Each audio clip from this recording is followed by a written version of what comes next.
Hello, আসসালামু আলাইকুম guys. আমি মোহাম্মদ রাসেল, ফার্মার লাইফসের পক্ষ থেকে। আজ আমরা আপনাদের এই ভিডিওতে দেখাতে চাচ্ছি পাট ক্ষেতে আমরা কিভাবে ঘাসকে নিড়ানি দেই।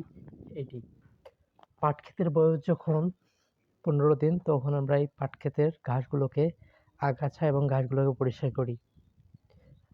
আমরা এই ভিডিওর মাধ্যমে আপনাদের দেখাচ্ছি গ্রামগঞ্জে কিভাবে মানুষ চাষাবাদ করে।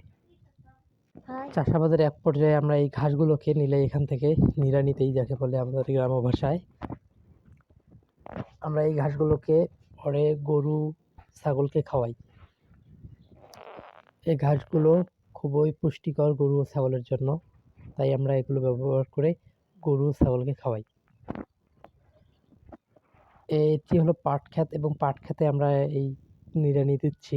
এইবার ভাই 2বার নিড়ানি দিলাম, 7 দিনে 1 দিন দিছি। এই ঘাসগুলো নিড়ানি দেওয়ার পর আমরা এখানে পানি দেব। পানি দেওয়ার ভিডিওটি আমাদের এই ফেসবুক পেজে আসবে, আপনারা অবশ্যই দেখবেন। আমাদের এই চ্যানেলটিকে অবশ্যই সাবস্ক্রাইব করবেন। আপনারা দেখতে পাচ্ছেন এই পাশুন দ্বারা আমরা এই ঘাসগুলোকে তুলি। এই ঘাসগুলোকে তুলে ফেলে দিই। আমাদের এই জমিতে অনেক ঘাস হয়েছে, আমরা 3 দিন থেকে এই ঘাসগুলোকেই, আগাছাগুলোকেই নিড়ানি দিচ্ছি। আমাদের এদিকে খুবই গরম, আপনাদের এদিকে কত গরম সেটা একটু কমেন্ট করে জানাবেন। আসসালামু আলাইকুম বন্ধুরা, আমি মোহাম্মদ রাসেল, ফার্মিং লাইফসের পক্ষ থেকে। আপনারা এই ভিডিওটি একটু সাপোর্ট করবেন, ধন্যবাদ।